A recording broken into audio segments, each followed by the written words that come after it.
저는 오늘 이 말씀을 통해서 기적이란 제목으로 함께 말씀을 나누기 원합니다.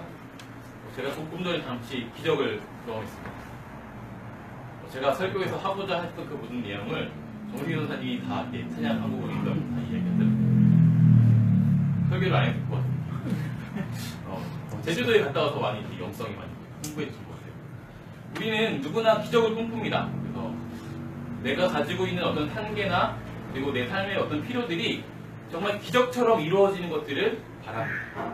그래서 기적을 노래하는 프로그램도 만들어졌고 많은 가수가 되기 원하는 사람들이 그곳에서 자기의 꿈을 드러내고자 하는 그런 프로그램도 여러분들이 본 적이 있을 것입니다. 우리는 누구나 기적을 꿈꾸는데요. 특히나 우리 삶 가운데 어려움이 있을 때 더 간절히 기적을 바라는 것 같습니다. 여러분이 바라는 기적이 뭔가요? 로또 1등 당되는 거, 아니면 뭐 원하는 회사에 취업하는 거, 아니면 정말 내가 이상형을 꿈꾸던 그녀가 어느 날 갑자기 내 앞에 나타나는 거, 이런 것들을 꿈꾸십니까? 저도 동일한 것들을 꿈꾸고 있습니다. 많은 삶의 위기 가운데 우리가 기적을 소망하는데요. 제가 어제 그런 위기가 있었습니다. 제가 좀 어저께 늦게 일어났어요. 눈을 떴는데 이불이 그렇게 참 무겁더라고요. 이불 밖으로 나갈 수가 없어서 잠깐 뒤척이고 있었는데 그렇게 시간이 훅 갈 줄 몰랐습니다. 아침에 부지런히 준비를 하고 정말 헐레벌떡 뛰어서 지하철역에 갔어요. 꼭 이럴 때 지갑을 집에 두고 오더라고요. 다시 집으로 돌아갔습니다. 그러고 돌아오는 길에 참 마음이 되게 조마조마하면서 딱 한 가지를 소망하게 되더라고요. 아, 내가 가는 시간에 딱 맞게 지하철이 왔으면 좋겠다. 그리고 창동에서 지하철을 갈아타야 되는데 내려가자마자 지하철이 있으면 좋겠다. 횡단보도를 건너자마자 버스가 왔으면 좋겠다. 이렇게 이런 소망들만 마음속에서 계속 되는 겁니다. 위기 가운데 되게 간절하게 우리가 되게 기도를 했는지 그날따라 되게 바로바로 연결이 됐어요. 그래서 예상 외로 정말 빨리 가서 생각보다 늦지 않은 그런 일들이 있었습니다. 최근에 한 2주일 정도 굉장히 많이 바빴습니다. 제출해야 될 서류나 기한들이 다 이렇게 몰려 있습니다. 국가기관도 이제 일을 몰아서 한꺼번에 하나 봐요. 마감 날짜나 요구하는 기일들이 다 비슷비슷합니다.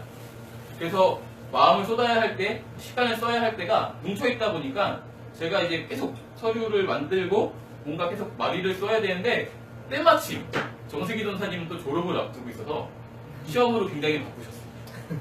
카페에서 외워서 정말 그 머릿속은 딴 생각을 하고 있으면서 그렇게 참 시간이 더 있었으면 좋겠다.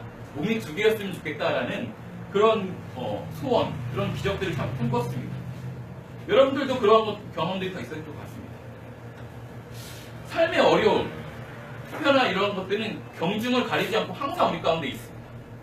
그런데 특별히 내가 가진 것들로서 내가 아는 누군가의 도움을 통해서 해결하지 못하는 그런 어려움을 만났을 때 우리는 위기라고 부르고 그 위기 속에서 정말 한 가지 그 위기를 극복하기를 꿈꾸게 됩니다. 우리 인생에도 여러 가지 위기가 찾아오는데요. 누구나 여기 있는 그 어떤 한 사람도 삶의 무게 없이 살아가는 사람은 없을 것입니다. 우리가 정말 아름답게 보고 찍은 그 사진 한 면에 담겨있는 그 많은 사람들도 저마다 자기의 삶의 무게를 지고 자기가 겪어야 할 어려움들을 지고 걷고 있는 그 사람들의 모습입니다.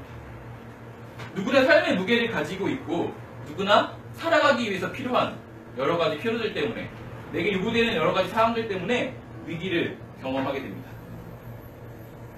어떤 위기는 나의 잘못으로 벌어지기도 합니다. 하지만 우리가 그리스도인이잖아요. 심지어 우리는 하나님의 일을 할 때도 이런 위기들을 경험하게 됩니다. 제가 중등부 전도사를 할 때 정말 연례 행사처럼 해야 하는 두 가지가 있습니다. 학예 수련회와 동계 수련회. 이 두 가지는 정말 많은 예산과 정말 많은 마음들이 쏟아져서 만들어지는 그런 어떻게 보면은 교회 학교를 1년을 끌고 가는 두 축 중에 하나입니다. 학생들의 방학 시기를 잘 맞춰서 또한 가까운 근교에 있는 좋은 장소, 수영장도 있으면 더 좋습니다. 먹을 것도 맛있으면 더 좋습니다. 예배하기 좋은 어떤 강당들이 있으면 정말 좋습니다. 이런 곳을 값싸게 발품을 팔아가면서 섭외를 이렇게 열심히 해서 구합니다. 그런데 신기하게 그때쯤 되면 항상 장마가 오고 태풍이 옵니다. 참 이렇게 하나님의 일을 하기 위해서, 그건 주님의 복음을 전하기 위해서 기도하는 마음으로 그런 것들을 준비하고 시간을 정하고 마음을 쏟고 있으면 날씨는 좀 좋아졌으면 좋겠는데 참 내 마음 같지 않을 때가 참 많이 있어요. 근데 오늘 말씀에도 이렇게 하나님의 일을 하다가 위기를 만난 사람들이 등장하고 있죠. 바로 바울과 실라입니다. 그래서 지난주에도 16장을 통해서 살펴보았습니다. 지금 이 둘은 자기들이 계획했던 대로 전도 여행을 하고 있는 것이 아니라 하나님의 인도하심에 따라서 그 경로를 변경해서 지금 낯선 곳에 도착했습니다. 그 도착하니까 귀신 들린 여인이 자기를 쫓아다녀서 정말 그 귀신들을 쫓아냈는데 그 귀신 들린 여인을 통해서 수입을 받던 그 지역에 살고 있던 주민들이 이 사람을 모함하기 시작합니다. 수입이 줄어들고 경제적인 타격을 받게 되니까 화가 난 것이겠죠. 그러다 보니까 매를 맞게 되고 감옥에 갇히게 되고 그런 일들이 벌어지게 됩니다. 위기죠. 낯선 곳에서 어떻게 될지 모릅니다. 정말 심판을 받는 게 아니라 나쁜 마음 먹고 다 다른 마음이기 때문에 그냥 거기서 조용히 죽임을 당할 수도 있는 재판장에 끌려가고 이런 것들은 어떻게 보면 굉장히 다행스러운 일이라고 볼 수도 있습니다. 그런데 기적처럼 이 사람들은 이 상황에서 불평하지 않습니다. 오히려 감옥에서 기도와 찬송을 하죠. 좀 사람 같지 않은 모습, 참 비인간적이라고 생각합니다. 그 결과 지진이 이제 일어나서 자기를 묶고 있던 그 모든 것들이 풀어지게 되죠. 그럼 여러분이라면 어떻게 하시겠습니까? 하나님이 드디어 내 삶 가운데 주님의 일을 하는 나에게 기적을 일으키셨구나, 나를 안전하게 지키시는구나 하고 평안하게 나가면 되는데 이 사람들이 나가지 않고 그 자리에 머물러 있었습니다. 참 이해할 수 없습니다. 육체의 속박 그리고 앞으로 어떻게 될지 일어날 일들이 두렵지 않은 건지 분명히 두려웠을 텐데 그 사람들의 반응은 참 나와 다르다는 생각을 합니다. 그리고 이 모든 사건이 끝나고 오늘 말씀에 보면은 로마 시민으로서 정당한 권리를 요구하고 있습니다. 다시 감옥에 들어갔다는 얘기죠. 다시 감옥에 들어가서 그 간수들의 그 간수와 그 가족에 그게 세례를 주고 복음을 전하고 그 가족에서 이제 환송을 받고 다른 데로 떠나도 되는데 그러지 않고 다시 몸을 감옥으로 돌려서 그곳에서 다음날 아침까지 기다렸다가 그 일을 잘 알지 못하는 상관들이 나가라고 이야기하니 정당한 권리를 요구합니다. 왜 재판도 하지 않고 그렇게 한 다음에 지금 이렇게 나를 나가라 하느냐? 이 바울과 실라의 위기, 그들은 기적을 수많이 경험했는데요. 그들이 기적을 원했던 건지 아닌지 잘 모르겠고 그들이 원했던 그 기적이 우리가 생각하는 기적과 조금 다르다는 생각을 하고 있습니다. 보편적으로 우리는 위기를 만났을 때 보일 수 있는 태도들이 정해져 있습니다. 첫 번째로는 삶의 어려움 이런 것들을 만나면 이런 것들을 해결해 줄 수 있는 능력이 있는 사람을 찾게 됩니다. 조언을 구하기도 하고요. 누군가에게 도움을 가서 청하기도 합니다. 당신이 나를 도와줄 수 있으니 도와달라. 가끔은 어떤 금전적인 대가를 지불해서라도 그 사람의 능력을 사서 일들을 해결하고자 합니다. 그리고 내가 가진 돈으로 벌어진 이 위기들을 극복하고자 하는 사람들도 있고요. 아니면 지위, 아니면은 여러 가지 위기를 극복하려고 하는 방법들을 사방팔방 돌아다니면서 찾게 됩니다. 특별히 하나님을 믿는 저와 여러분은 이 상황에서 기도를 하게 되고 우리 함께 신앙생활하는 우리 성도들에게 기도를 부탁하게 되는 그런 일들을 하죠. 우리 인생의 위기 앞에서 정말 간절히 기적을 원하기 때문에 정말 간절한 마음으로 기도합니다. 새벽 예배도 그렇게 꼬박꼬박 나가게 되고요. 저녁에 기도회가 있다면 그렇게 저녁에도 기도를 하게 되어지죠. 제 삶을 돌아봤을 때도 그랬습니다. 특별히 큰 시험을 앞두고 있을 때 그렇게 마음이 간절해지고 마음이 가난해져서 정말 기도 모임을 매일같이 하고 돌아가는 청년들을 잡아다가 같이 기도하자고 또 불러서 또 기도하고 이렇게 밤 12시까지 함께 기도하고 그런 일들이 삶의 난관을 만나고 위기를 만나고 큰 시험을 앞두고 나서는 그런 일들을 제가 했더라고요. 지난주에 노태복 전사님이 말씀하셨던 것처럼 노태복 전사님 또한 삶의 난관을 만났을 때 뭘 하고 있었는지 돌아봤을 때 기도를 하고 있었다라고 나누어 주셨습니다. 그렇습니다. 그것이 바로 인지상정입니다. 사람이라면 응당 삶의 어려움들, 삶의 난관을 만났을 때 이 난관을 극복하고자 하는 것이고 그리스도인이라면 다른 여러 가지 방법들에 앞서서 아니면은 혹 뒤쳐져서 내가 가지고 있는 모든 방법을 다 했는데도 안 됐을 때 그때라도 하나님께 무릎 꿇게 되는 것이 우리들의 마음입니다. 정말 간절하게 기도하게 되어지죠. 그런데 지금 바울과 신라는 난관을 만났을 때 이렇게 간절하게 기적을 구하고 있지 않습니다. 지역 유지였던 귀신 들린 여인이 자신들을 높여줬을 때 그것을 이용하려고 하지도 않았고요. 오늘 말씀에서 지금 로마 시민이라고 처음으로 밝히고 있는데 잡혔을 그 당시에 나는 로마 시민이니까 당신들이 나를 압제할 수 없다 라고 밝히지도 않았습니다. 신분도 활용하지 않았고 가지고 있던 그 능력도 활용하지 않고 여건도 활용하지 않고 그냥 그 자리에서 모든 상황들을 겪었습니다. 어떻게 이런 일들이 일어날 수 있을까요? 억울하게 맞고 갇힌 상태에서 기도를 합니다. 찬송을 합니다. 옥문이 열린 뒤에 옥 안에 있는 것을 선택합니다. 그리고 한 사람, 그 한 가정을 구원한 다음에 다시 감옥으로 돌아가는 것을 선택합니다. 그리고 나서 나가달라고 부탁했을 때 그들이 로마 시민이라는 것을 드러낸 다음에 자신들에게 돌아올 해코지가 두려워서 마을에서 나가지 않을 때 그들을 해칠 수도 있는 셈에도 불구하고 그 마을에 머물러서 유디아의 집으로 향하는 모습까지 보여주고 있습니다. 참 자기의 안전은 안중에도 없는 사람인 것 같습니다. 우리는 그럴 수 있을까요? 저는 그럴 수 없을 것 같고요. 이것이 정상적이라고 생각되지 않습니다. 관계의 문제, 혹은 재정의 어려움, 혹은 건강의 어려움, 또 삶의 여러 가지, 그리고 사회의 여러 가지 부족 가운데 겪게 되는 어려움들, 그리고 자연재해를 통해서 겪게 되는 그런 어려움들이 제게 닥쳤을 때 저는 정말 발버둥 칠 사람입니다. 누구보다도 빨리 이 위기를 극복하기 위해서, 이 일들을 해결하기 위해서, 이 숙제처럼 다가오는 이 짐들을 떨쳐버리기 위해서. 아마 저와 동일한 마음으로 여기 앉아 계신 분들 또한 그런 마음으로 예배 가운데 오신 분들도 있을 것입니다. 삶의 난관을 만나서, 삶의 어려움이 있어서 정말 하나님밖에 내 마음을 알아줄 사람이 없어서 어떤 관계에서도 충족되지 못하는 그 관계 가운데 어려움이 있어서 혹은 재정적인 도움이 필요해서 혹은 삶의 어떤 선택을 내려야 할 중요한 결정을 앞두고 있어서 하나님께 지혜를 구하고 무릎 꿇고 하나님께 그 뜻을 구하는 정말 아름다운 신앙입니다. 그런데 우리는 지금 이 말씀을 통해서 우리가 또 다른 방법으로 기적을 살아내는 사람들의 모습을 보고 있습니다. 이 사람들의 모습을 보니까 저는 이 사람들의 기적은 삶이 해결되어지고 위기가 극복되어지고 정말 기적처럼 어떤 일들이 일어나고 지진이 일어나고 이런 것들이 아니고 이 위기 속에서 어떤 선택을 내릴 수 있었는지가 기적이라고 보여집니다.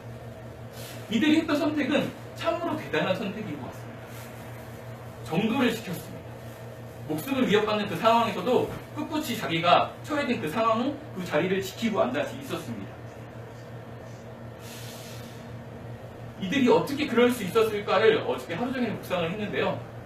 조금 전에 우리가 찬양을 통해서 함께 고백했고 정승기 전사님이 함께 나눴던 것처럼 이 사람들에게 있던 한 가지 하나님에 대한 신뢰함, 하나님에 대한 그 흔들리지 않는 믿음이 그들 가운데 있었다는 것이 보여졌습니다. 내가 전도여행을 이렇게 계획했지만 지금 이 자리로 나를 인도하신 분이 다른 분이 아니라 하나님이시다라는 확신이 그들 가운데 있었고, 또한 이 자리 가운데 내가 지금 착고에 묶여있고 감옥에 갇혀있지만 신체의 자유함을 뺏었지만 나는 하나님 안에서 여전히 자유할 수 있다라는 그 믿음들이 그들 가운데 있었던 것이죠. 여호와는 나의 목자시니 내게 부족함이 없으리로다 라는 우리가 잘 알고 있는 시편의 고백이 그들은 삶으로 살아내는 고백이었던 것이죠. 제가 조금 전에 이제 한사중앙병원에서 이곳으로 다시 돌아오는 길에 목사님과 함께 왔는데요. 차를 운전을 하게 됐습니다.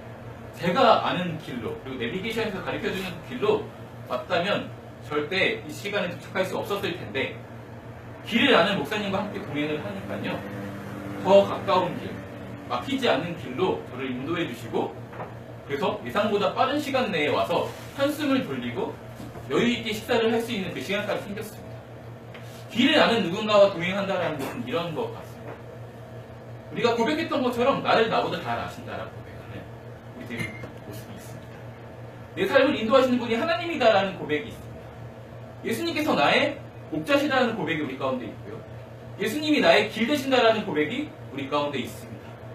그렇다면 지금 이 상황에서 무엇보다도 가장 먼저 의지해야 할 것, 가장 먼저 내 귀를 기울여야 할 것, 가장 먼저 내 시선이 머물러야 할 것은 다른 여러 가지 것들이 아니라 정말 지진이 일어나는 것이 아니라 그 상황에서도 여전히 하나님을 바라볼 수 있는 것. 그것이 우리가 꿈꿔야 할 기적인 것 같습니다. 신앙인이라면 그 모든 상황과 환경을 뛰어넘어서 언제나 주님을 바라볼 수 있는 그 시선을 가지고 있는 것.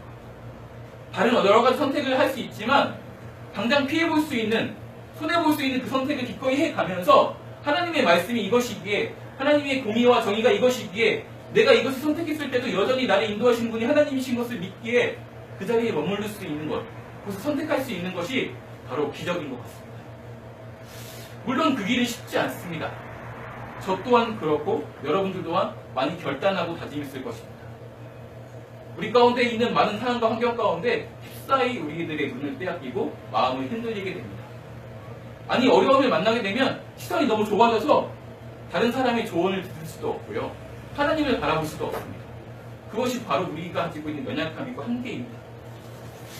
그럼에도 불구하고 우리가 그 자리에 머물고 있을 때 여전히 우리가 함께하고 있는 분이 하나님이시라는 것, 우리 이것을 기억했으면 좋겠습니다. 하나님은 임마누엘의 하나님이십니다. 그리고 특별히 내가 혼자라고 느껴지는 그때에도 나를 위해 기도하고 있는 한 사람이 바로 있다면 예수 그리스도시고, 한 사람 외에 다른 사람들이 있다면 바로 우리와 함께 신앙생활하는 내 주변에 있는 사람들이 나를 위해 틀림없이 기도한다라는 그런 마음들이, 그런 확신들이 우리 가운데 있었으면 좋겠습니다. 그래서 어려움을 만났을 때, 때때로 넘어졌을 때, 때때로 나의 시선이 다른 곳에 머물러서 주님을 바라보고 무리를 걸었지만 그 빠져버렸던 그 베드로처럼 내가 물에 빠진 그 상황을 경험한다 할지라도 여전히 주님을 향해서 그 시선을 구하고 그 빠진 상황에서도 주님께 길을 인도해달라고 손을 내밀 수 있는 그런 저와 여러분들이었으면 좋겠습니다. 말씀을 정리하겠습니다. 우리 삶을 돌아보면은 사실은 항상 위기였습니다. 단지 경중, 그리고 그것을 그 가운데 내가 어떻게 견뎠는지 모습만 달랐을 뿐입니다. 앞으로의 삶의 모습 또한 위기가 찾아올 것입니다. 한 산을 넘었다라고 생각했던 그 산에서도 더 큰 산을 만나게 될 것이고, 강을 건넜는데 더 큰, 더 험난한 강을 만나게 될 것이고, 예기치 않는 어려움들은 항상 우리 가운데 찾아오게 될 것입니다. 가까운 사람들에게 배신을 당할 수도 있고요, 믿었던 사람에게 상처를 받을 수도 있고요, 갑자기 기대적인 어려움을 겪게 될 수도 있고, 몸 하나만큼 믿고 있었는데 건강을 잃어버리게 될 수도 있습니다. 내가 꿈꾸고 있던, 내가 목표했던 것이 흔들릴 때가 있고요, 여러 가지 정말 삶의 난관과 어려움과 그 위기를 만난 그 순간에도 우리가 주님을 바라는 그런 신앙인으로 살 수 있도록 시간 더욱더 하나님을 신뢰하는, 그렇게 하나님의 경험하는 저와 여러분 되기를 소원합니다. 우리가 부인할 수 없는 것은 경험한 것이잖아요. 하루하루 하나님의 인도하심을 경험해 나간다면, 때때로 오늘 내가 하나님의 도우심을 느낄 수 없는 그 상황이라고 할지라도 뒤를 돌아보았을 때 지금까지 나를 인도하셨던 하나님을 신뢰할 수 있게 될 것이고요, 그렇다면 여전히 주님을 따르는 그 길 가운데 우리가 머물 수 있게 될 것입니다. 우리 함께 기도했습니다.